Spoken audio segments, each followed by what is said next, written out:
Teicholz. Thank you to everybody here at KetoFest. It's just great to be here. And I know at this point in the day, most people would be falling asleep, but not you, because you're keto. And it was reminding me of when I was lucky enough to testify in Tim Noakes's trial. How many of you know Tim Noakes? Yeah, so you understand, he was falsely accused of, in a tweet, he advised that keto could be used for infants who are, ketogenic anyway. And he spent years in a trial where they were trying to take his medical license away. And on like day 3 of the trial, it's a crucial moment. And the prosecutors who are on the other side of the table from us, they're all like, they're falling asleep. They've been eating pastries all day. And Tim's team is like, hey. And the judge is like, well, should we keep going? And the other team can barely hold their heads up. And Tim's lawyers are like, hey, we're ketogenic. We could go all night. And he won. So there you go. So I'm here to talk about this, really the silencing of science in the area of nutrition, or otherwise known as where's all the keto science? I think that a lot of us who are doing this diet or working in this field and we don't understand why we go to our doctor, our dietitian, nutritionist, or we look at the policy. It's like none of it seems to reflect the science that we are living or we read about. And I want to explain why that's true. And by way of doing that, also explain where does the science stand on a number of really key issues. So this is my book, and I also founded the Nutrition Coalition, which is a group that's dedicated to evidence-based policy. It is obviously like turning the Titanic. But, and we live in a time right now where there is a lot of confusion over what is truth, what is misinformation and disinformation. We're sort of being assaulted from all sides. And what is science? There are many people, including myself, are guilty of saying, like, just let the science speak. But which science? Should it be their science? Should it be the official science? Like, should it be the trademark science? Everybody's got their own version of it, and it's very confusing. And you've got this kind of official science, and then people are coming along saying, hey, it's no problem to, eat saturated fat. And like, what are we the real thing, or are we just like crazy people, tinfoil hat crazy people? So, I think that the reason that it's important to talk about this is that it really affects people and it's very hard for people who feel like they feel so healthy, and yet they're being told that what they're doing is killing them, by other friends and family. I'm sure everybody's felt this, that they feel sort of shame and discomfort about their food choices, and they're being made to feel that way. And that diet is really sort of become a matter of cultural debate. So your food choices are political choices, your choice about whether or not you want to save the environment or not. It's very, I think, hard on people. And we live in this world where, if you eat these foods, that's no problem. It's comfort food, that's good. Go ahead. And then if you eat this, you're just a complete outcast, right? How can you do that? So we're going to talk a little bit about the denial of scientific findings, which I think pretty well captures what's is going on in nutrition science. And one thing to know is it's been going on a very long time. It's like we are some of the originals in this field. So I'm going to talk about some hot button topics, saturated fat and cholesterol, and how there has been denial of scientific findings. Some of this will be a little bit of review for some people here, but I just want to talk about the greatest ever denial of scientific findings, which is this study, which took place in the 1960s and was the largest ever clinical trial testing Ansel Keys' hypothesis, which was, do saturated fats and cholesterol cause heart disease, right? There were over 9,000 men and women in this study in 5 mental hospitals in Minnesota and a nursing home, I think. So it was pretty well controlled, and they controlled their food. And their conclusion was that for the entire study population, there were no differences between the people who were eating 18% saturated fat in their diet versus 9%. It made no difference to their outcomes for heart disease. And what happened? The lead investigator, actually the original lead investigator was Ansel Keys, but he was not on the final paper. This is Ivan France, who was the lead author on the final paper. They did not publish their studies for 16 years. So, and this is despite the fact that it's a National Institutes of Health funded study, so funded by the government. Not publishing your results is a form of sort of scientific malfeasance, right? You're supposed to publish your results. And when Ivan France was asked, why did you not publish them for 16 years? And when they did, they put them in this out-of-the-way paper that nutritionists tend not to read. He said, well, there was really nothing wrong with our study. We were just so disappointed in the way it came out. So, and just a footnote to that is that there was a reconsideration of this study in 2015, and they found the more the men, actually, and the women, the more they lowered their cholesterol, the more likely they were to die from cardiovascular death. The more, yeah. So that is really fairly a denial of scientific findings or selection bias. And that's a historical example, just so you understand, this has been going on for a long time. There are other stories about, studies that are never published at all, still moldering in the basement of the NIH. But before we go on to the current day stories, I just want to remind you of something very important and close to your heart, even though you didn't know it. Which is the pyramid of evidence, all right? And this is how we know when in this world of confusing science, what kinds of science we can trust more than others. So up here towards the top are randomized controlled clinical trials. Those show cause and effect and are considered the gold standard of evidence. And then down here, we have observational studies, which show associations but cannot show cause and effect. So that's a much lower, weaker form of evidence.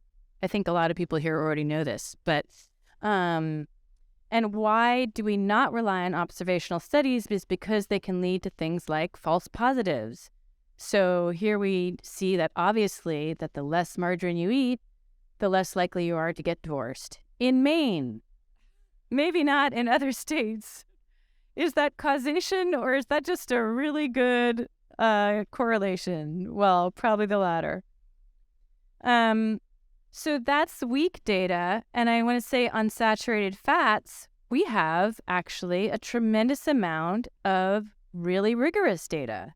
And this is the Minnesota coronary studies and a bunch of other studies that were done mainly in the 60s and 70s, altogether on 67,000 men and women. Okay, that's a massive number of people.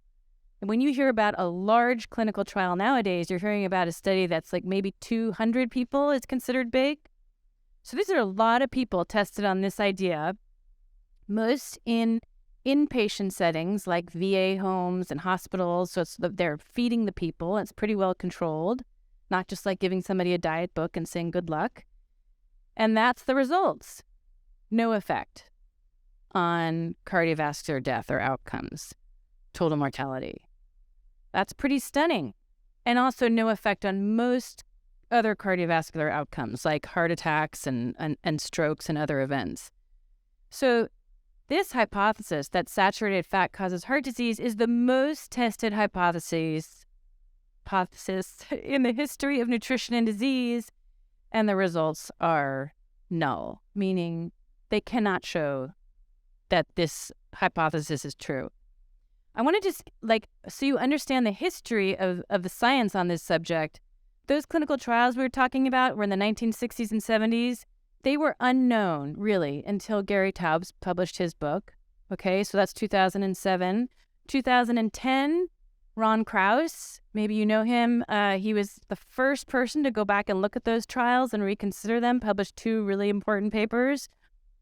My book comes along, that's the English version. And then by 2020, there are now 20 review papers looking at all these clinical trials that had been forgotten. Remember, forgotten, ignored, not published.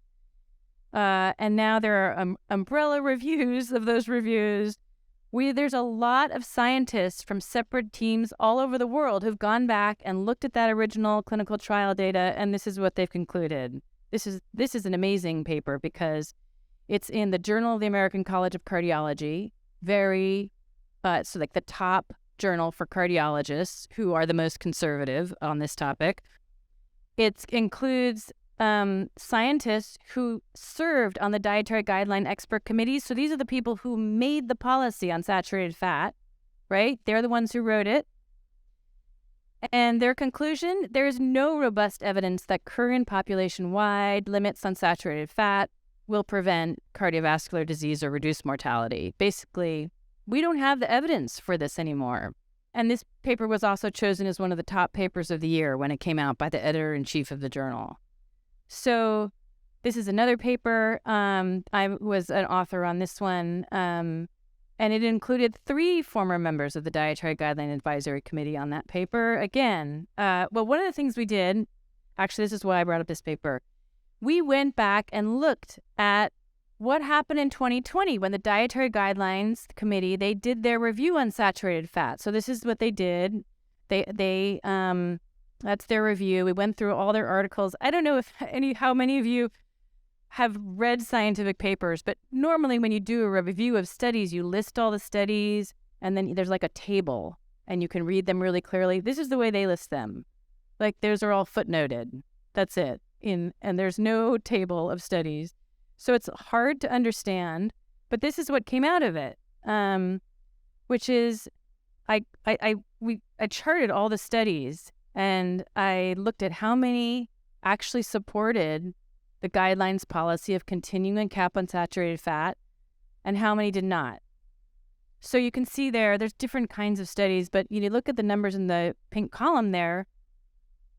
So you look at that, and it's like 93% do not support it, 100% do not support, 88% do not support, going all the way down. So, okay, let's just test your scientific skills here. Now, looking at those numbers, how many of you think that supports continued caps on saturated fat?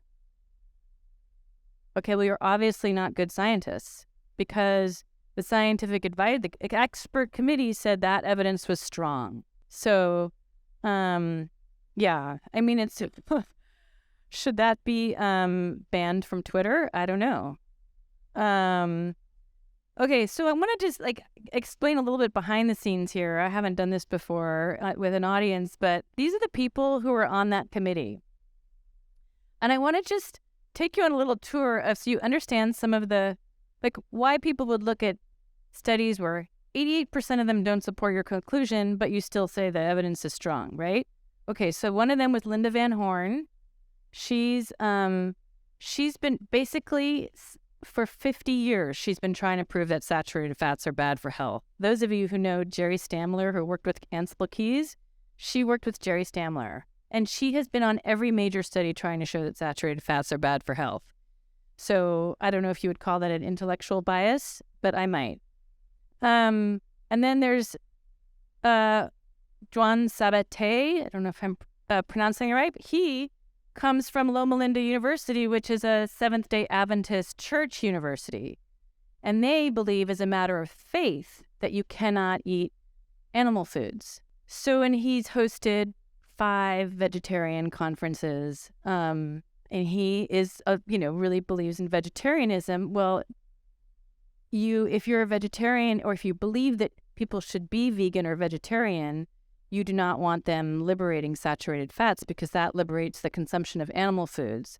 And he also, when we dug into his record, we discovered that he just had a massive number of conflicts of interest where he receives tons of money from all the tree nut groups and soy and nut producers, California Walnut Commission. I mean, there are tremendous conflicts of interest. And you'll be interested to know the U.S. Dietary Guideline Committee is not required to disclose their conflicts of interest publicly, and is maybe one of the only expert groups that is not.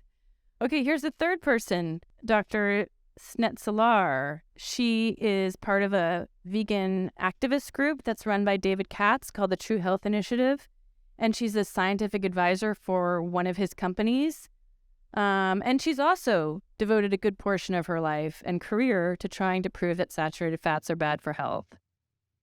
So, and there's a fourth person who should provide maybe some balance on the committee, but it turns out she has no significant experience in the field whatsoever. And she did not talk at all during any of the public hearings. So those are the people who decided our saturated fat policy for 2020 to 2025. Those were the people who had made that decision. And it remains true that no U.S. Dietary Guideline Committee has ever reviewed those clinical trials. On 67,000 people, that data has never been directly reviewed by any committee. So they're really ignoring the data on the highly studied hypothesis in nutrition. So since we're talking about conflicts of interest, in which I think is extremely important to understand like why it is that we have a nutrition policy that does not reflect the science, it's really important to know that, well, first of all, as I said, they do not disclose their interests, but this is a paper that I did with some other scholars where we dug up all their conflicts of interest and came up with these findings, that 95% of them had at least one conflict of interest with the food and pharmaceutical industries. A majority had 20 or more than 20 interactions, and that these were the companies that they had the most commonly had conflicts. So Kellogg's, Kraft, General Mills, Danone, they all make, highly processed foods. And ILSI is a group of multinational food corporations. So, and one of the committee members, the Dietary Guideline Committee members, was the medical director of Nestle's OptiFast. So if you ask him, should you take OptiFast or should you have a whole foods-based solution to obesity, what do you think his bias is? And then there was also the global director of scientific affairs at Merck.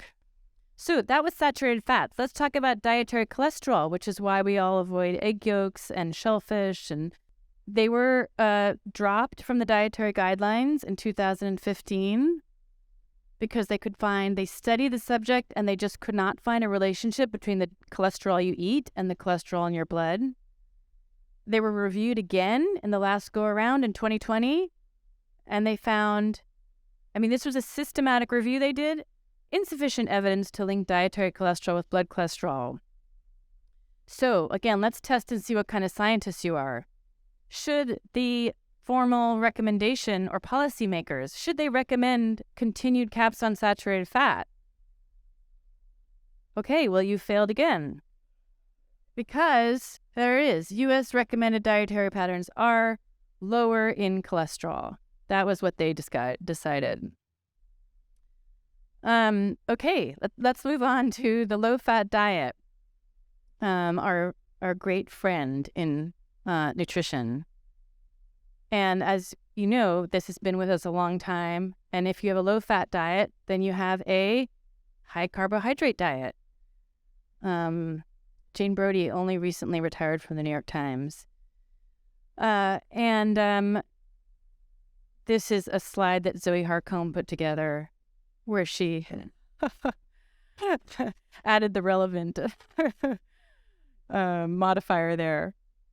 Okay, so the low-fat diet is the second most studied hypothesis in all of nutrition, including a study on 49,000 women, which probably many of you know, the Women's Health Initiative. They could not find that the low-fat diet helped with any outcome, obesity, cardiovascular disease, or any kind of cancer. Then there were 2 Boeing trials at the Boeing campus in Seattle on men and women, and they also could find no benefit for weight loss, blood sugar control, and mixed outcomes for heart disease, which meant that they could lower LDL. Low-fat diets generally lower your LDL cholesterol, but also lower your HDL cholesterol.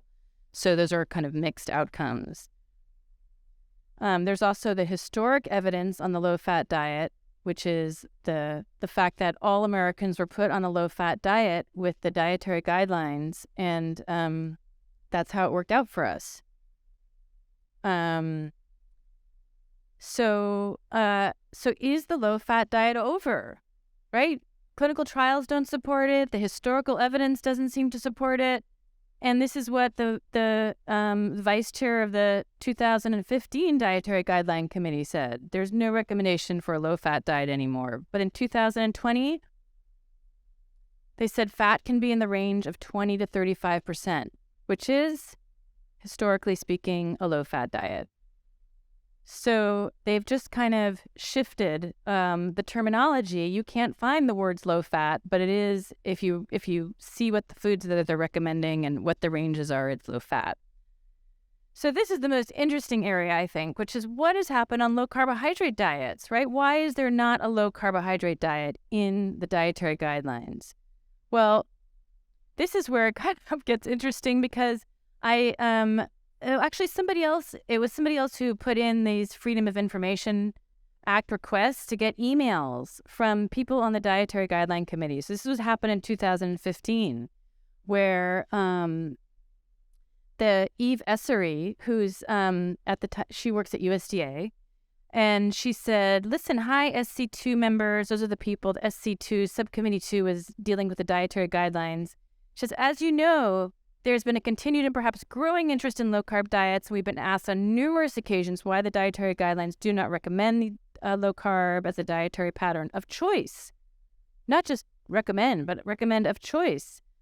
And somebody writes, the Alice Lichtenstein, the head of the committee, vice chair of the committee, says, we didn't think to include a question on them. And her fellow committee member says, she said, folks, actually, we did conduct a review. We're just going to stick the results in the methodology section. Where there was no, it didn't belong. It belonged in the results section of the paper, right? So I actually was able to get this review. What does it show? There's 43 studies, including 30 clinical trials, which was certainly an undercount, but still significant. And Frank Hu, who's on the committee and is from Harvard, says, given the popularity of the low-carb pattern, I don't think we should be burying it in the methodology section. People who are familiar with the field may complain that we gloss over recent evidence and don't give low-carb diets sufficient attention that they deserve. So in 2020, they did a review. They couldn't find a single study on low-carb diets. So apparently they forgot about the 43 studies that they found 5 years earlier. Now they couldn't find a single study on low-carb diets. And I write about this in a Substack that I recently started called Unsettled Science. And I will say that for this upcoming version of the guidelines in 2025, they're not even going to ask a question on the low-carb diet. It's like they won't even review it. We actually, at the Nutrition Coalition, asked people to write in and comment about this. Did anybody write in? Woohoo!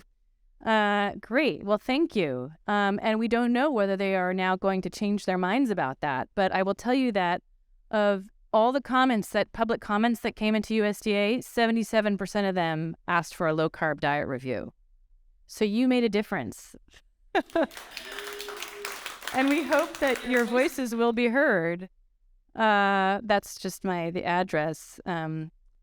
I want to talk just a little bit about the silencing of the voices of science, which is part of what goes on in this field, which is that there's an effort to really quiet, make people quiet or make it hard for them to speak up. And I think one of the most extraordinary examples of this is what happened. There were the 5 really important papers on red meat, looking at all the studies on red meat, a very high quality, what's called a grade level review on red meat and all sorts of health outcomes that was published in this highly prestigious journal.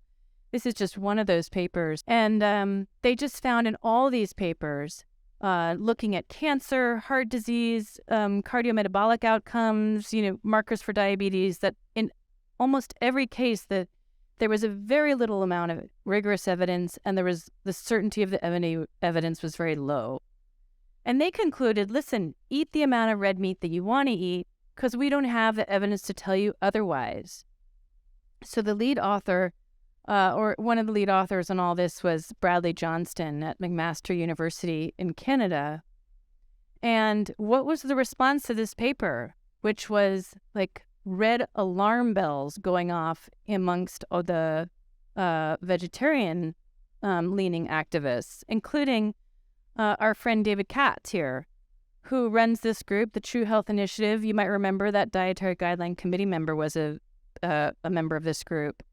And they wrote, and they basically said, respectfully, we think you should not even publish this paper. They sent this letter before the paper was published saying, we think you should withhold publication because of this potentially damaging misinformation. There you go. This whole episode, which is completely fascinating, was written up in this paper in the Journal of the American Medical Association. And it said that the editor-in-chief of the Annals of Internal Medicine, her inbox was flooded with 2,000 emails, had to be shut down. And a tone of the emails was particularly caustic, and she said it was worse than anything they had received from the National Rifle Association, was less vitriolic than what they got from the True Health Initiative. But it didn't stop there. There were a bunch of articles that basically slimed the lead author, Bradley Johnston, and said that he had received funds that he didn't disclose, which was really not true. He had gotten a grant for an earlier study that came in the same calendar year as his meat study, but it wasn't anything related to the meat study. But this was like practically on the front page of the New York Times. And there was a similar one in the Washington Post. There were articles all over the place. And I will say that it's made it very hard for this young researcher to carry on with his work. And you can be sure that any scientist who is thinking about going into this field, and there's just a tremendous chilling effect. Do you want this to happen to your career? Is the message being sent here? Beyond that, there was this graphic that was put out by no less than Walter Willett, who was the former head of Harvard Nutrition School, and he was basically saying that these so-called evidence-based academics were in a kind of in cahoots with Big Beef, accusing them of financial corruption, and the sensationalist media, because Gina Colada at the Times had written a fairly neutral story that didn't slam the paper. And he showed this at conferences wherever he went. And I think it was published in a paper that he did. So, again, there's just a real message being sent out to anybody who might want to publish on meat. And I will tell you that, for instance, that editor-in-chief who got all those emails, she declined to publish a paper on meat that came out, really citing this experience, saying she just doesn't want to do that again. So I had my own little brush with this kind of fun diet mafia when I wrote this story for the BMJ. This was 2015. There were a number of criticisms that I responded to in the normal post-publication process. And then 170 researchers demanded retraction of the paper. The first person signing that list was David Katz. And he was joined by the Center of Science in the Public Interest. And this was some reporting by a Guardian journalist who asked these people, why did you sign this letter of retraction? And nobody could understand why. Nobody seemed to be able to name any of the flaws in the paper. So they had just sort of signed it like a chain letter, like, hey, sign this and send it to 4 of your friends. So what did my paper say that was so threatening?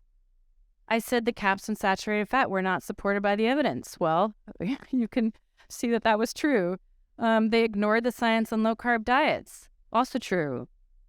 They had reviewed the vegetarian pattern, which they made official, but they said the quality for the evidence was the lowest quality, the lowest rank in quality, and yet they made that a vegetarian. They entered that as an official dietary pattern.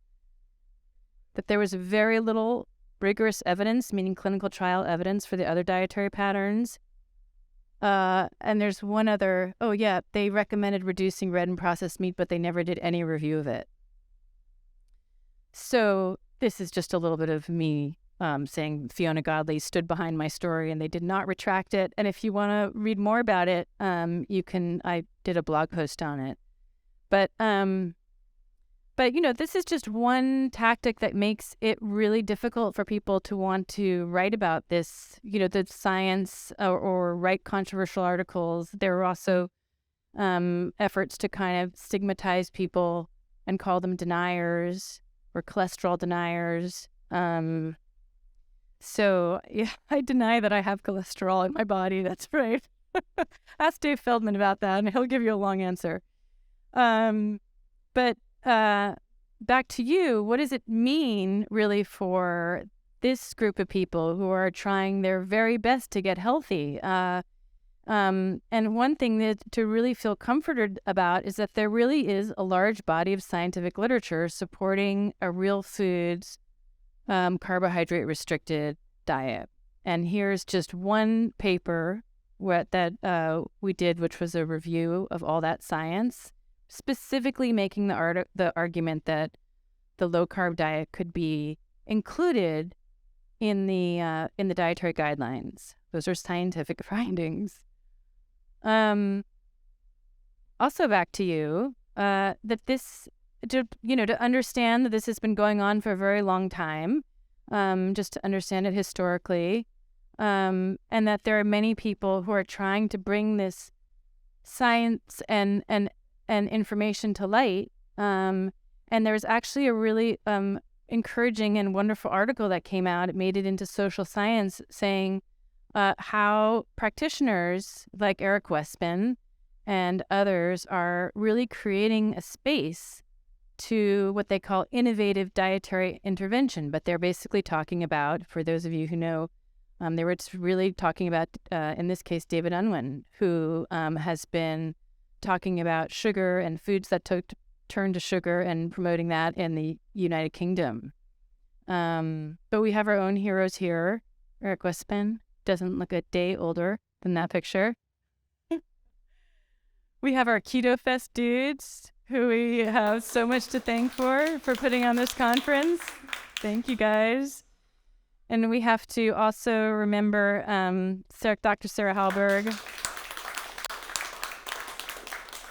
who did so much to create this space and her research work. And we are just launching a new organization called Reversing Type 2 Diabetes. So stay tuned for that. And I also want to mention Adele Height, also very dear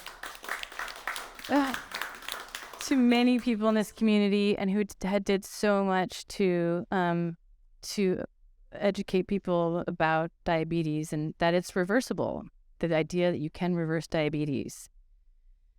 So supporting these people and being in their corner, standing up for them on social media, whatever you can do is, I think, an important part of what we can do as a community to really move the science forward as we see it.